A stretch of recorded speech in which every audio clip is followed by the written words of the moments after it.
ಮಹಾನ್ ಪುರುಷ ವರದಕ್ಷಿಣೆ ದುಡ್ಡುಗೋಸ್ಕರ ನಮ್ಮ ಮನೆಗ್ ಬಂದಿರೋ ಹೆಣ್ಣಿಗೆ ನೋವು ಕೊಡ್ತಾರ? ಫಾಲ್ಸ್ ಅಲಿಗೇಷನ್ಸ್, ಫೇಕ್ ಅಲಿಗೇಷನ್ಸ್ ನ ಇಟ್ಕೊಂಡು ನಿಮ್ಗಿಷ್ಟ ಬಂದ ಹಾಗೆ ಮಾತಾಡ್ತೀರಾ? ಆದ್ರೂ ಅವ್ರ ತಂಗಿ ಯಾವ ತಪ್ಪು ಮಾಡಿಲ್ಲ ಅಂದ್ಮೇಲೆ ಆ ಹುಡುಗಿ ಯಾಕೆ ಕೇಸ್ ಕೊಟ್ಟಿದ್ದಾಳೆ? ಆ ಹುಡುಗಿನ ಯಾರು ಸುಟ್ಟು ಹಾಕೋದಕ್ಕೆ ಪ್ರಯತ್ನ ಮಾಡಿದ್ರು? ನಾವು ಮಾಡದೆ ಹೋದ್ಮೇಲೆ ನಮ್ಗೆ ಹೇಗೆ ಗೊತ್ತಾಗುತ್ತೆ? ಇದನ್ನ ನಮ್ಮನ್ನ ಯಾಕೆ ಕೇಳ್ತಿದ್ದೀರಾ? ನಿಮಗ್ ಟೈಮ್ ಇದ್ರೆ ನಿಜವಾಗ್ಲೂ ಏನ್ ನಡೀತೋ ಅದನ್ನ ಹೊರಗ್ ತಂದು ಪ್ರಚಾರ ಮಾಡಿ. ಅದನ್ ಬಿಟ್ಟು ಹೀಗೆ ಅಪಪ್ರಚಾರ ಮಾಡಬೇಡಿ. ದಯವಿಟ್ಟು ಇಲ್ಲಿಂದ ಹೊರಟು ಹೋಗಿ. ಹೋಗ್ತೀವಿ, ಆದ್ರೆ ನಿಜನ ಬಯಲ್ಗೆಳಿತೀವಿ. ತಪ್ಪು ಮಾಡಿರೋ ರಾಜಾರಾಮ್ ಅವರು ಎಷ್ಟು ದೊಡ್ಡ ವ್ಯಕ್ತಿ ಆಗಿದ್ರು ಅವ್ರನ್ನ ನಾವು ಬಿಡೋದಿಲ್ಲ. ವಿವರಗಳು ನಾಳೆ ವಾರ್ತೆಯಲ್ಲಿ ಬರುತ್ತೆ. ಒಂದ್ ಹೆಣ್ಣಿಗೆ ಅನ್ಯಾಯ ಮಾಡಿದ್ರೆ ಪ್ರೆಸ್ನವರು ಸುಮ್ಮನೆ ಇರಲ್ಲ. ನಡೀರಿ.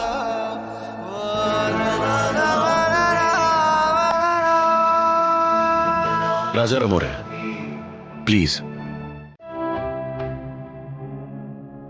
ಅಮ್ಮ, ನಮ್ಮ ಯಜಮಾನರಿಗೆ ಪದ್ಮಗೆ ಮನೆಯಿಂದ ಅಡ್ಗೆ ಮಾಡ್ಕೊಂಡು ಬಂದಿದೀವಿ. ನಡಿಯಮ್ಮ.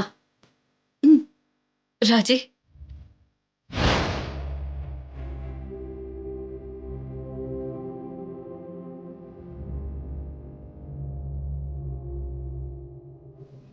ರಾಜಾರಾಮ್ ಅವ್ರಿಗೆ ಊಟ ತಂದಿದ್ದಾರೆ ನೋಡಿ.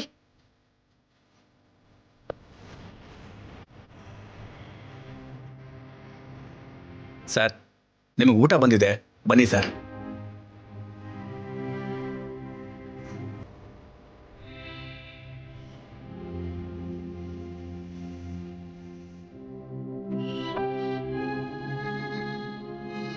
ಏನು ಅಂದ್ರೆ? ಜಾನಕಿ, ಕೂತ್ಕೊಳ್ಳಿ.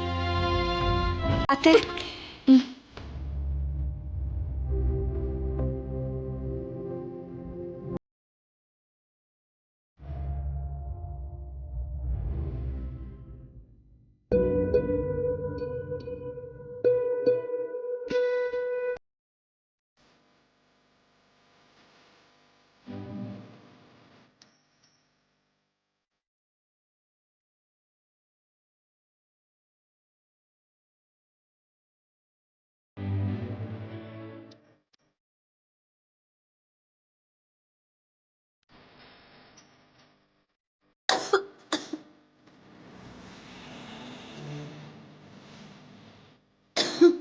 ಅತ್ತೆ,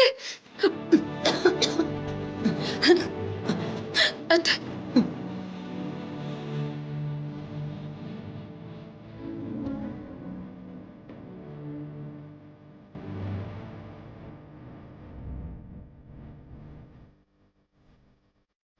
ಯಾರಿಗೆ ಅನ್ಯಾಯ ಮಾಡಿದ್ನೋ, ಯಾರಂತ ಅವ್ರ ಇರ್ಬೇಕು ಅಂತ ನೋಡಿದ್ನೋ, ಅವರೇ ಇವತ್ತು ನನ್ನ ದಾಹ ತೀರಿಸ್ತಾ ಇದ್ದಾರೆ. ಅತ್ತೆ,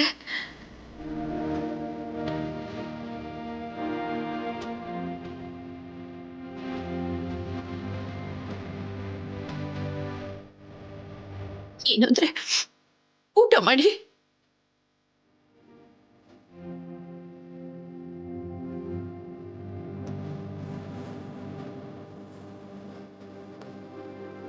ನೀವೆಲ್ಲರೂ ತಿಂದ್ರ?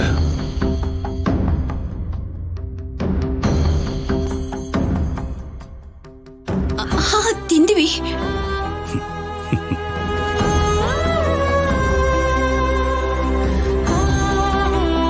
ನಾನು ತಿಂದೇನೆ ನೀವು ತಿಂತೀರಾ? ಇದನ್ನ ನಾನು ನಂಬಬೇಕು. ರಾಜಿ,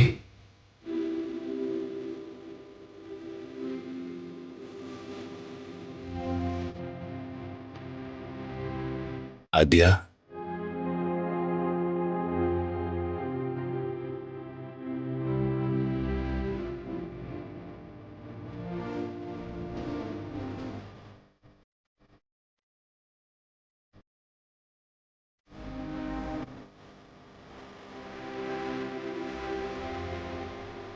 ಜಾನಕಿ, ನೀನು ಕೂಡ ತಿನ್ನು.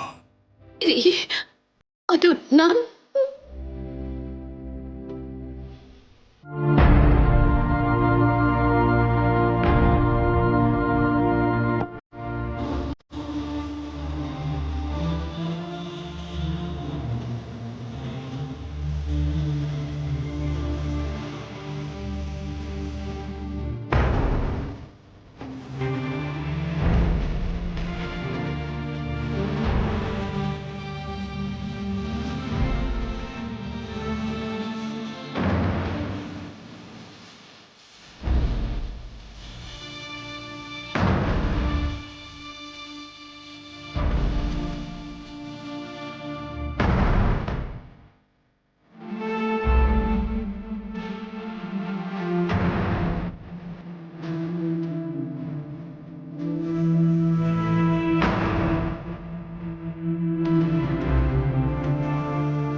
ನೀವು ತಿಂಡಿ ಅಂದ್ರೆ ನಾಳೆ ತಿಂದಿನ ಬಿಡು ಜನಕ್ಕೆ.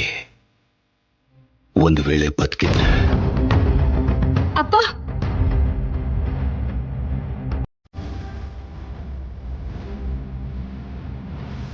ಏನ್ರಿ ನೀವು ಏನ್ರಿ ಯಾಕೆ ಹೀಗೆ ಮಾತಾಡ್ತೀರಾ? ಹಾಗೆಲ್ಲ ಮಾತಾಡ್ಬೇಡಿ ಅಂದ್ರೆ. ದೊಡ್ಡಪ್ಪ ಪ್ಲೀಸ್, ನಿಮ್ ಬಾಯಿಂದ ಇಂಥ ಮಾತುಗಳನ್ನ ನಾವ್ ಕೇಳೋಕ್ಕಾಗಲ್ಲ ದೊಡ್ಡಪ್ಪ. ಪ್ರೆಸ್ ಅವರಿಂದ, ಮೀಡಿಯಾದವರಿಂದ ಆ ಮಾತುಗಳನ್ನ ನನಗೂ ಕೇಳಿಸ್ಕೊಳಕ್ಕಾಗ್ಲಿಲ್ಲಮ್ಮ. ಅದಕ್ಕೆ ಹೀಗೆ ಮಾತಾಡ್ತಾ ಇದ್ದೀನಿ.